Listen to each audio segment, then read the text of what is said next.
The Galactic Council chamber was a marvel of architecture, vast, glittering, filled with representatives of 100 species. For centuries, it had been the stage of diplomacy, a place where conflicts were negotiated before they spiraled into war. On this day, the chamber was packed. The Dominion had accused humanity of violating interstellar boundaries.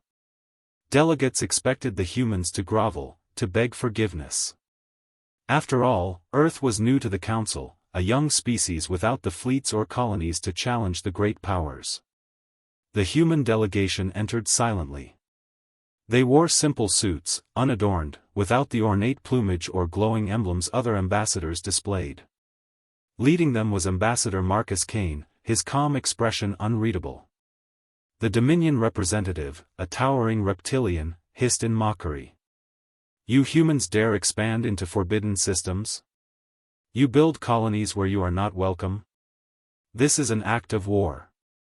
You will surrender them immediately, or be eradicated." The chamber buzzed with agreement. The Dominion was powerful. Humanity had only a handful of fleets. Logic dictated surrender. But the humans didn't flinch. Kane folded his hands, leaned forward slightly, and spoke in a voice that carried across the hall. "You mistake restraint for weakness." The chamber fell quiet. Kane continued. "Humanity has fought predators since we first crawled from caves. The cold tried to kill us. The heat tried to burn us. Our own world threw plagues, storms, and monsters at us. We survived. We thrived. And when there were no predators left on Earth," he paused, his eyes sweeping the chamber. "We became the predators." The silence was suffocating. Some delegates shifted uncomfortably, their instincts screaming at the human's tone. Kane's voice remained calm, almost diplomatic. "We sit here in suits, smiling, speaking your language, obeying your rules. But do not mistake this performance for who we are. Humanity learned to wear masks. To smile while sharpening knives. To speak softly while carrying fire." The Dominion delegate scoffed. "Words. Empty words." Kane tapped his wrist console. A holodisplay bloomed in the center of the chamber. It showed Dominion fleets, ships drifting, gutted, burning. Wreckage scattered across stars. Kane's tone never rose.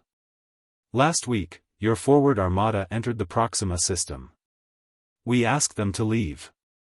They refused. So we removed them."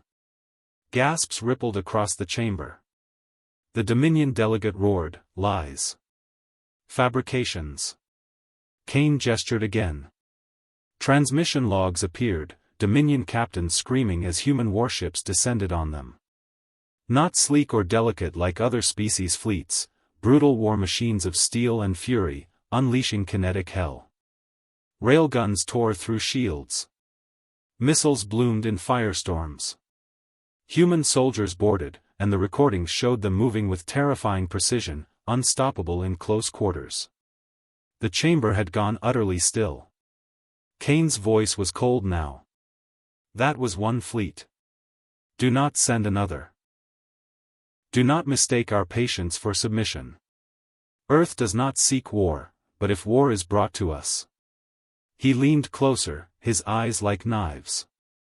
"We will show you what happens when apex predators stop pretending to be diplomats." For a long, heavy moment, no one spoke.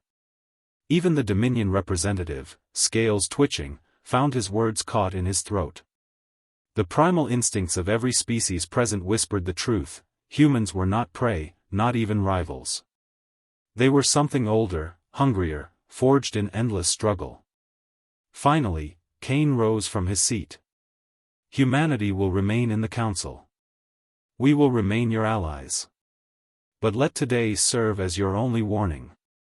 He turned and walked out, the rest of the human delegation following in silence. Only when the chamber doors closed did the whispers begin. The galaxy had always seen humanity as upstarts, primitives clawing for recognition. But now the illusion was gone. The galaxy understood. Humans were predators, apex predators. Draped in diplomacy. And everyone knew, deep in their bones, that predators never stayed docile for long.